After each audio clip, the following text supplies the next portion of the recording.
السلام علیکم۔ سب سے پہلے ہم آپ کو دلچسپ معلومات میں خوش آمدید کہتے ہیں۔ آج کی ویڈیو میں ہم آپ کو پاکستان کے جدید ترین ایئرپورٹ کی کیا خاص بات ہے اس بارے میں بتائیں گے۔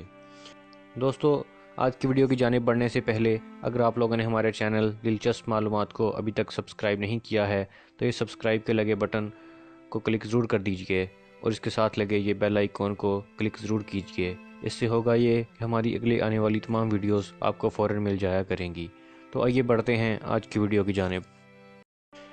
پاکستان کی دارالحکومت کو 60 کی دہائی میں جب کراچی سے اسلام آباد منتقل کیا گیا تو اس وقت سے اب تک راولپنڈی کا چکلالہ کا ہوائی اڈہ، جسے بعد میں بے نظیر انٹرنیشنل ایئرپورٹ کا نام دیا گیا تھا، نہ صرف اسلام آباد بلکہ پورے پھوٹوہار، آزاد کشمیر، ہزارہ اور گرد و نواح کے علاقوں کو فضائی سفر کی سہولیات فراہم کرنے کے لیے واحد ایئرپورٹ تھا۔ راولپنڈی کی گریسی لائن سے ملحقہ چکلالہ ایئر بیس کے ایک حصے کو اسلام آباد کے قیام سے پہلے ہی اس علاقے کے شہریوں کو سفری سہولیات کی فراہمی کے لیے استعمال کیا جاتا تھا۔ وقت کے ساتھ ساتھ ملکی اور بین الاقوامی مسافروں کی بڑھتی ہوئی تعداد کے باعث اس ایئرپورٹ کو 2 حصوں میں تقسیم کر دیا گیا۔ ایک حصہ پاک فضائیہ کے استعمال میں تھا، جسے اب نور خان ایئر بیس کہا جاتا ہے۔ شہریوں کی آمد رفت کے لیے چھوٹی سی ٹرمینل کی عمارت ابتدا سے ہی موجود تھی، لیکن وقت گزرنے کے ساتھ ساتھ اس میں حد الوسع توسیع کی گئی۔ اسی دوران راولپنڈی شہر میں آبادی کے اضافے کی وجہ سے یہ ایئرپورٹ چاروں طرف سے آبادی میں گر گیا اور اس کی توسیع دینے کی گنجائش باقی نہ رہی۔ جگہ کی تنگی کے باعث بے نظیر انٹرنیشنل ایئرپورٹ کسی طور پر بھی جدید دور کے ہوائی اڈوں کی سہولیات سے لیس نہیں تھا۔ ایک سے زیادہ بڑے جہازوں کی آمد پر امیگریشن کی لمبی قطاریں، سامان کے حصول کے لیے طویل انتظار اور داخل ہونے کے راستوں پر رش عام سی بات تھی۔ مگر 11 برس کے طویل انتظار کے بعد اسلام آباد کا نیا ایئرپورٹ مکمل ہو چکا ہے، جس کا افتتاح اسی مہینے متوقع ہے۔ اس ہوائی اڈے کا سنگ بنیاد صدر پرویز مشرف اور اس وقت کے وزیر اعظم شوکت عزیز نے 7 اپریل 2007 کو رکھا تھا۔ اگر اس کی منصوبہ بندی سے افتتاح تک کا اندازہ لگائیں تو اس کی تکمیل میں 3 دہائیوں کا عرصہ لگا ہے۔ ہوائی اڈے تک رسائی کے مختلف راستے ہیں، جن میں سب سے آسان راستہ کشمیر ہائی وے سے ہوتا ہوا موٹر وے لنک روڈ سے ہے۔ لنک روڈ سے جب آپ پشاور جانے والی M1 موٹر وے کی جانب مڑتے ہیں تو پل کے نیچے سے دائیں جانب ہوائی اڈے کے لیے سڑک مڑتی ہے، جس پر 5 منٹ چلنے کے بعد ہوائی اڈہ آ جاتا ہے۔ اسلام آباد کا نیا ایئرپورٹ ہر لحاظ سے ملک میں موجود باقی تمام ہوائی اڈوں سے نہ صرف بڑا ہے بلکہ جدید ترین بھی ہے۔ نئے ہوائی اڈے میں 15 ایئر بریجز ہیں، جن کی مدد سے مسافر جہازوں پر سوار یا اتر سکیں گے۔ 4 منزلہ ٹرمینل کی عمارت میں نچلی منزل پر آمد، جبکہ اوپر والی منزل پر روانگی ہے۔ درمیانی منزل پر فوڈ کورٹ، سینما اور دوسری سہولیات موجود ہیں۔ یہ پاکستان کا پہلا گرین فیلڈ ہوائی اڈہ ہے جو کہ خالی زمین پر از سر نو تعمیر کیا جانے والا پہلا ایئرپورٹ ہوتا ہے۔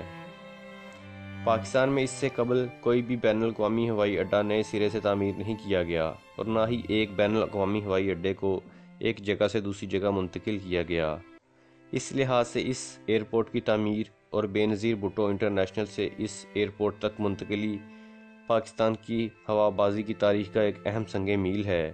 اس ہوائی اڈے میں 90 لاکھ مسافروں کو ہینڈل کرنے کی سہولت موجود ہے۔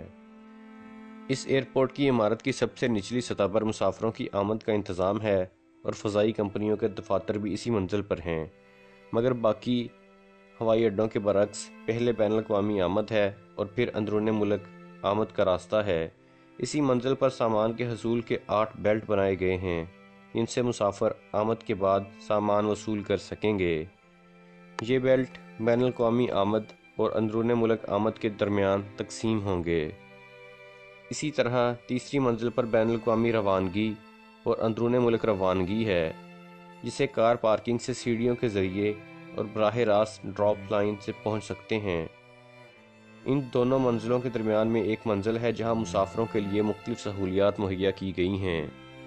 PIA کی انتظامیہ اس بات کا عندیہ دے چکی ہے کہ وہ انجینئرنگ کی سہولیات یہاں منتقل کر کے اسے اپنا ہب بنانا چاہتی ہے، یعنی ملک سے باہر کی تمام نہیں تو زیادہ تر پروازیں اسلام آباد سے جائیں گی، جن کے لیے اندرون ملک پروازوں کو ترتیب دیا جائے گا۔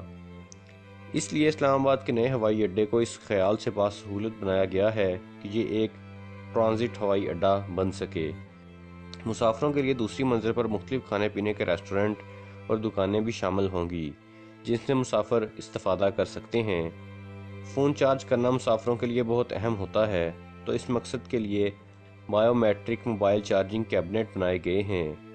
اس کے علاوہ بچوں کے لیے کھیلنے کی جگہ، مسجد اور عبادت کی جگہ اور ایک وزٹر گیلری بنائی جائے گی۔